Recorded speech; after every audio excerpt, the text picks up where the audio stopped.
Good morning all. Today we are discussing applications of graph.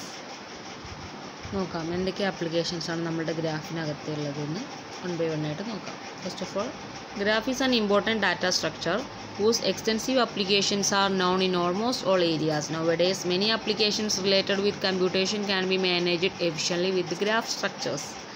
അപ്പോൾ നമ്മൾ ഇതിൻ്റെ introduction പാർട്ടിൽ തന്നെ ഒരുപാട് കാര്യങ്ങളൊക്കെ നമ്മൾ എയർലൈൻസിൻ്റെ കേസിൽ അൽഗോരിതംസിൻ്റെ കേസിൽ അതൊക്കെ നിങ്ങൾക്ക് ആപ്ലിക്കേഷനിൽ ഇൻക്ലൂഡ് ചെയ്യാം കേട്ടോ. പ്രത്യേകം ആപ്ലിക്കേഷൻസ് ചോദിക്കുന്നെങ്കിൽ നിങ്ങൾക്ക് അതൊക്കെ ഇൻക്ലൂഡ് ചെയ്യാം. അതേപോലെ ഒരുപാട് കാര്യങ്ങൾക്ക് വേണ്ടിയിട്ട് നമ്മളിങ്ങനെ ആപ്ലിക്കേഷൻസ് അതിൻ്റെ എവിടേക്കാണ് റിയൽ വേൾഡിൽ യൂസ് ചെയ്തിരുന്നു എന്നൊക്കെ നമ്മൾ ഇൻട്രൊഡക്ഷനിൽ കാണിച്ചിരുന്നു. നിങ്ങൾക്ക് അതും ഇൻക്ലൂഡ് ചെയ്യാം. അതുപോലെ തന്നെ ഒരുപാട് ആപ്ലിക്കേഷൻസിൽ നമ്മുടെ കമ്പ്യൂട്ടേഷൻ റിലേറ്റഡ് ആയിട്ടുള്ള ആപ്ലിക്കേഷൻസിലൊക്കെ എഫിഷ്യൻ്റായിട്ട് നമ്മളുടെ ഗ്രാഫ് സ്ട്രക്ചേഴ്സിനെ നമ്മൾ യൂസ് ചെയ്യുന്നുണ്ട്. ഫസ്റ്റ് വണ് ട്രാൻസ്പോർട്ടേഷൻ പ്രോബ്ലം ആണ്. This is a well-known problem in shipping goods. Suppose there are several warehouses which are distributed over geographically distant locations. ഒരുപാട് വെയർ ഹൗസസ് നമുക്ക് ഗുഡ്സ് ഷിപ്പ് ചെയ്യാൻ വേണ്ടിയിട്ടുണ്ടായിരിക്കും. അപ്പോൾ ഒരിടത്തുനിന്ന് ഒരിടത്തേക്ക് പല ഡിസ്റ്റൻസ് ആയിരിക്കും. അപ്പോൾ ജിയോഗ്രഫിക്കലി ഡിസ്റ്റൻസ് ലൊക്കേഷൻസ് ആയതുകൊണ്ട് എന്തായാലും ഡിസ്റ്റൻസ് ഡിഫറെൻ്റ് ആയിരിക്കും. It is required to transport goods from a given warehouse to another. The various paths possible among the warehouses are shown. ഒരു figure ഉണ്ട്, ഞാൻ കാണിക്കാം. Assuming that the cost of transportation for all the paths are known. എന്ന് വെച്ചാൽ ഒരു wear ഹൗസിൽ നിന്ന് മറ്റൊരു വെയർ ഹൗസിക്ക് പോകാനുള്ള ഡിസ്റ്റൻസ് ഡിഫറെൻ്റ് ആയിരിക്കും. അതേപോലെ കോസ്റ്റ് ഓഫ് ട്രാൻസ്പോർട്ടേഷനും ഡിഫറെൻ്റ് ആയിരിക്കും. അപ്പോൾ ചിലതിൽ മാക്സിമം ആയിരിക്കും, ചിലത് മിനിമത്തിലായിരിക്കും. Then the problem to find the path of transportation from a warehouse A to another warehouse B. അപ്പോൾ എ എന്ന് പറഞ്ഞുള്ളൊരു വെയർ ഹൗസിൽ നിന്ന് ബി എന്ന് പറഞ്ഞുള്ളൊരു വെയർ ഹൗസിക്ക് നമുക്ക് പോകണമെങ്കിൽ കോസ്റ്റ് ഓഫ് ട്രാൻസ്പോർട്ടേഷൻ മിനിമം ആവണം. അപ്പോൾ അതുകൊണ്ട് തന്നെ this problem can easily be represented using a graph structure where each warehouse can be considered a vertex and an edge as a path and the weight of an edge is the cost of transportation involve. In this problem, therefore, if several paths are known A to B, then it is required to find a path where the sum of the weights is minimum. എന്ന് വെച്ചാൽ നമുക്ക് goods ship ചെയ്യണം. Goods ship ചെയ്യുമ്പോൾ ഒരു wear ഹൗസിൽ നിന്ന് വേറെ wear ഹൗസിക്ക് നമ്മൾക്ക് സെൻഡ് ചെയ്യാനാണുള്ളത്. അപ്പോൾ ഒരു വെയർ ഹൗസും മറ്റൊരു വെയർ ഹൗസും നമ്മൾ ജിയോഗ്രഫിക്കലി ഒരുപാട് ഡിസ്റ്റൻറ്റിലായിരിക്കും ലൊക്കേറ്റ് ചെയ്തിരിക്കുക. അപ്പോൾ നമ്മൾ ഇവിടെ നിന്ന് അങ്ങോട്ട് പോകുമ്പോൾ നമ്മൾ കോമൺ സെൻസിൽ ഏതൊരാളും ചൂസ് ചെയ്യുക എന്താണ് ഏറ്റവും മിനിമൽ പാത്ത് ഏതാണെന്നാണ് ചെക്ക് ചെയ്യുക. അപ്പോൾ അതിന് വേണ്ടിയിട്ട് നമ്മൾ എന്ത് ചെയ്യും, ഓരോന്നിനും എത്ര കോസ്റ്റ് ഓഫ് ട്രാൻസ്പോർട്ടേഷൻ വരും എന്ന് നമ്മൾ കാൽക്കുലേറ്റ് ചെയ്യും. എന്നിട്ട് മിനിമൽ കോസ്റ്റ് ഓഫ് ട്രാൻസ്പോർട്ടേഷൻ വരുന്നത് എവിടെയാണോ അവിടെ ആ ത്രൂ ആണ് നമ്മൾ വെയർ ഹൗസ് ആക്സസ് ചെയ്യുക. അതാണ് ഏറ്റവും ബെസ്റ്റ് ഓപ്ഷൻ എന്ന് പറയുന്നത്. അതാണ് ട്രാൻസ്പോർട്ടേഷൻ പ്രോബ്ലത്തിൽ എങ്ങനെയാണ് നമ്മളുടെ ഗ്രാഫിൻ്റെ ആപ്ലിക്കേഷൻ യൂസ് ചെയ്യുക എന്ന് പറയുന്നത്. ഇതാണ് അതിൻ്റെ ഫിഗർ കിടക്കുന്നത്. അപ്പോൾ ഈ ഫിഗറിൽ നിങ്ങൾക്ക് മനസ്സിലാവും ഓരോ വെയർ ഹൗസിനെയും നമ്മൾ ഓരോ വേർട്ടെക്സ് ആയിട്ടാണ് കൺസിഡർ ചെയ്യുന്നത്. അതേപോലെ ഇതിനകത്തേക്കുള്ള പാത്താണ് ഇതിൻ്റെ എന്താണ് എഡ്ജായിട്ട് കണക്കാക്കുന്നത്. അപ്പോൾ നമുക്ക് ഇവിടെ നിന്ന് ഇങ്ങോട്ടാണ് പോകേണ്ടതെങ്കിൽ എന്ത് ചെയ്യും, ഇവിടെ ഒരു വെയിറ്റ് ഉണ്ട്, ഇവിടെ ഒരു വെയിറ്റ് ഉണ്ട്. അതായത് ഇത് മുതൽ ഇതുവരെ കോസ്റ്റ് ഓഫ് ട്രാൻസ്പോർട്ടേഷൻ എത്രയാണ്, ഇത് മുതൽ ഇതുവരെ എത്രയാണ്. അപ്പോൾ ഇങ്ങോട്ട് എത്താൻ ഇതിലേയും പോകാം, പിന്നെ വേറെ കുറേ വഴികളുണ്ട്. അപ്പോൾ നമ്മൾ ഓരോന്നിൻ്റെയും വെയിറ്റ് കാൽക്കുലേറ്റ് ചെയ്യുക. ഈ വെയിറ്റും സം ചെയ്യുക, ഈ വെയിറ്റും സം ചെയ്യുക. പിന്നെ ഈ വെയിറ്റും ചിലപ്പോൾ കുറവായിരിക്കാം, അറിയില്ല. ഏതായാലും പല റൂട്ട് ഈ ഏരിയക്ക് എത്താനുണ്ടെങ്കിൽ കൂടെ ഇതിൻ്റെയൊക്കെ എത്രയാണ് വെയിറ്റ്, അതായത് കോസ്റ്റ് ഓഫ് ട്രാൻസ്പോർട്ടേഷൻ എത്രയാണെന്ന് സം ചെയ്തിട്ട് അതിൻ്റെ റിസൾട്ട് ഫൈൻഡ് ഔട്ട് ചെയ്യുക. എന്നിട്ട് ആ റിസൾട്ടിൽ ഏറ്റവും മിനിമൽ കോസ്റ്റ് ഓഫ് ട്രാൻസ്പോർട്ടേഷൻ ഏതാണോ ആ റൂട്ട് ത്രൂ നമുക്ക് എന്ത് ചെയ്യാം, നമ്മുടെ വെയർ ഹൗസിലെത്താം. ഓക്കെ, ഇപ്പോൾ മനസ്സിലായോ എന്താണ് ട്രാൻസ്പോർട്ടേഷൻ പ്രോബ്ലം എന്ന്? നമ്മൾ എയർലൈൻസിൽ മുന്നേ പറഞ്ഞു ഇങ്ങനെയല്ല, കുറച്ച് ഇതുപോലെ. അപ്പോൾ അതാണ് first application. Then next application ആണ് മാപ്പ് colouring. Then it's another interesting problem, coloring of map. We have to color a map so that no two adjacent regions have the same color. ഒരു മാപ്പിനകത്ത് രണ്ട് അഡ്ജസ്റ്റൻറ്റ് റീജിയൻസിന് സെയിം കളർ വരാൻ പാടില്ല. നമുക്കറിയാം, നമ്മൾ മാപ്പിങ്ങോ കണ്ടിട്ടുണ്ട്, നമ്മളുടെ geographical ലൊക്കേഷൻസൊക്കെ മാപ്പ് ചെയ്തിട്ട്. അപ്പോൾ ഒന്നിന് ഗ്രീൻ ആണെങ്കിൽ മറ്റേ യെല്ലോ, പിന്നെ ഓറഞ്ച്, അങ്ങനത്തെ പല കളർഫുള്ളായിരിക്കും മാപ്പ് ഉണ്ടായിരിക്കുക. So this problem can be presented with the help of a graph. അപ്പോൾ എന്ന് വെച്ചാൽ അഡ്ജസ്റ്റൻ്റ് ആയിട്ടുള്ള റീജിയൻസിന് സെയിം കളർ കൊടുക്കാൻ പറ്റില്ല. അപ്പോൾ നമുക്ക് ഐഡൻറ്റിഫിക്കേഷൻ ബുദ്ധിമുട്ടായതുകൊണ്ട് നമ്മൾ എന്ത് ചെയ്യും, ഒരു കളർ ലൈറ്റ് യെല്ലോ ആണെങ്കിൽ അതിന് അടുത്തിരിക്കുന്ന അഡ്ജസ്റ്റൻ്റായിട്ടുള്ള റീജിയനിൽ ഒരു ഗ്രീനോ റെഡോ ഓറഞ്ചോ അങ്ങനെ വേറെ കളർ കൊടുക്കും. അപ്പോഴേ അത് ഡിസ്റ്റിൻ്റ് ആയിട്ട് കാണാൻ കഴിയുള്ളൂ.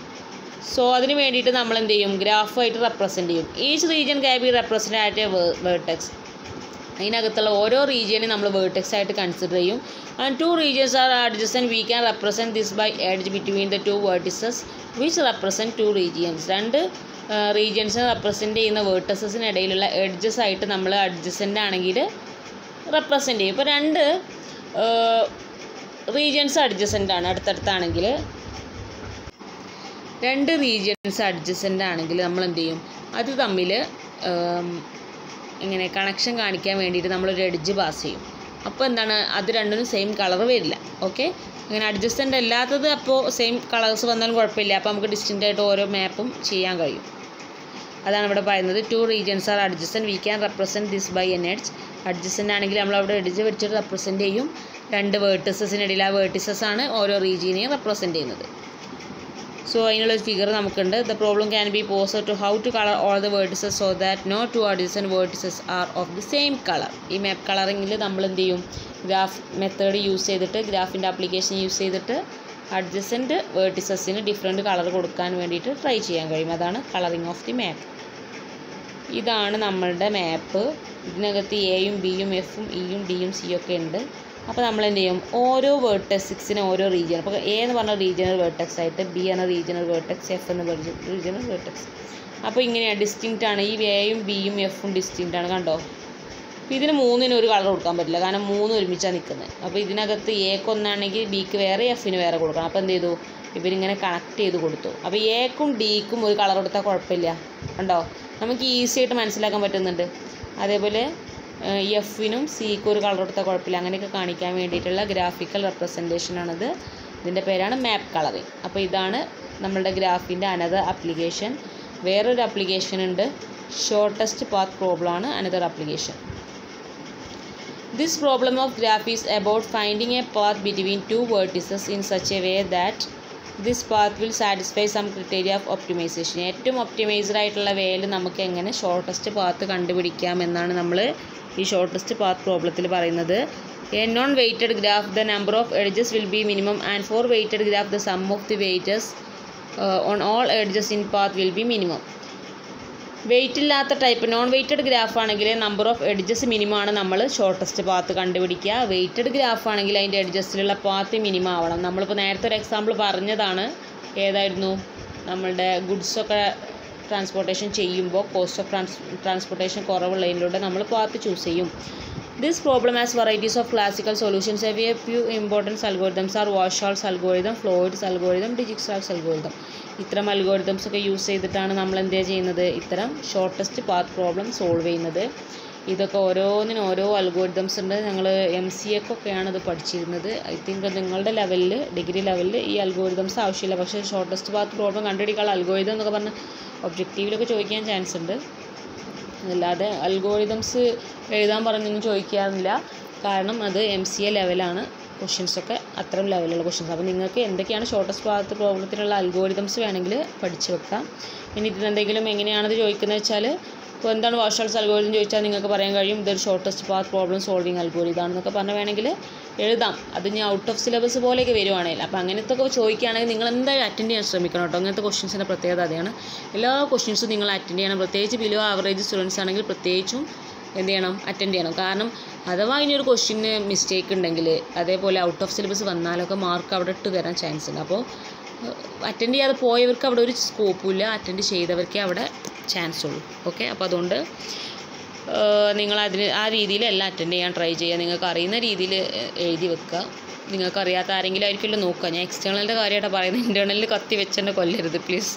നിങ്ങൾ പഠിച്ചിട്ട് തന്നെ എഴുതുക ഇൻറ്റേർണലിൽ. എക്സ്റ്റേണൽ എന്ന് പറഞ്ഞാൽ ഔട്ട് ഓഫ് സിലബസ് വരുമല്ലോ എന്ന് കരുതിയിട്ടാണ്, സപ്പോസ് വന്നാലോ എന്ന് കരുതിയിട്ടാണ് ഞാൻ പറയുന്നത്. ഇൻറ്റേർണലിൽ അങ്ങനെ ഞാൻ ഇടില്ലല്ലോ. അപ്പോൾ അതിനനുസരിച്ച് പഠിക്കണം കേട്ടോ. ദെൻ നെക്സ്റ്റ് എന്താണ് problem, topological sorting. Topological sorting എന്ന് പറഞ്ഞാൽ സിമ്പിളായിട്ട് പറയുകയാണെങ്കിൽ ഇങ്ങനെയുള്ള ഗ്രാഫിനെ പിടിച്ചിട്ട് നമ്മൾ ഇങ്ങനെയാക്കുക, അത്രേ ഉള്ളൂ. Topological sorting and ordering of the vertices of a graph. ഗ്രാഫിൻ്റെ ഈ വേർട്ടിസസിനൊക്കെ പിടിച്ചിട്ട് ഒരു ഓർഡറിങ് ചെയ്യുകയാണ് ചെയ്യുന്നത്. Path from U to V the graph U appears before V in ordering. U to V ആണെങ്കിൽ കാരണം കണ്ടോ, ആരോ A to B ആണെങ്കിൽ Aനെ ആദ്യം കൊടുക്കണം, പിന്നെ Bനെ കൊടുക്കാം. For example in the graph, ഈ ഫിഗറിൽ നോക്കാം. ടോപ്പോളജിക്കൽ സോർട്ടിങ് ചെയ്ത് എങ്ങനെയാണ്, A B C D എന്നാണ് കൊടുത്തിട്ടുള്ളത്. അപ്പോൾ A to B ആണ്, B to D ആണ്, B to C ആണ്. എങ്ങനെയാണ് അതിൻ്റെ ഓർഡർ, അങ്ങനെയാണ് കൊടുത്തിട്ടുള്ളത്. A to B, B to D, D to C. പിന്നെ ഇങ്ങനെയൊക്കെ ആരോ എവിടെ നിന്നാണ് പോകുന്ന ആ രീതിയിൽ കൊടുത്തിട്ടുണ്ട്. ഇതിൻ്റെ ഒരു പ്രത്യേകത എന്ന് പറഞ്ഞാൽ, ഇത്തരം ടോപ്പോളജിക്കൽ ഓർഡറിങ്ങിൻ്റെ ഒരു പ്രത്യേകത പറഞ്ഞാൽ ഇതൊരു അസൈക്ലിക് ഗ്രാഫ് ആയിരിക്കണം. അതായത് സൈക്ലിക് ഗ്രാഫ് ആണെങ്കിൽ കണ്ടോ, എ ടു ബി വന്നു, ബി ടു ഡി വന്നു, ഡി ടു സി വന്നു, പക്ഷേ സി ടു എ അല്ലല്ലോ. അതുകൊണ്ട് ഇതൊരു സൈക്ലിക് അല്ല, ഇത് അസൈക്ലിക്കാണ്. ഇത്തരം ഗ്രാഫിനെ മാത്രമേ നമുക്കിങ്ങനെ ടോപ്പോളജിക്കൽ സോർട്ടിങ് ചെയ്യാൻ പറ്റുള്ളൂ. അപ്പം നമ്മളുടെ ഗ്രാഫിൻ്റെ പ്രത്യേകത എന്താവണം? ഒന്ന് ഇത് അസൈക്ലിക് ആയിരിക്കണം. രണ്ടാമത്തെ പോയിൻ്റ് എന്താണ്? ഇത് ഡയഗ്രാഫ് ആയിരിക്കണം, ഡയറക്ഷൻ വേണം. എന്നാൽ നമുക്ക് ഈസി ആയിട്ട് ഇങ്ങനെ ഡയറക്ഷൻ പോസിബിൾ ആവുള്ളൂ. അത്തരം കേസുകൾ വരുമ്പോൾ നമുക്ക് വേണമെങ്കിൽ ഇങ്ങനത്തെ ടോപ്പോളജിക്കൽ ഓർഡറിങ് ഓഫ് വേർട്ടിസസ് ചെയ്യാൻ കഴിയും. ഇതും നമ്മുടെ ഗ്രാഫിൻ്റെ ആപ്ലിക്കേഷൻസ് ആണ്.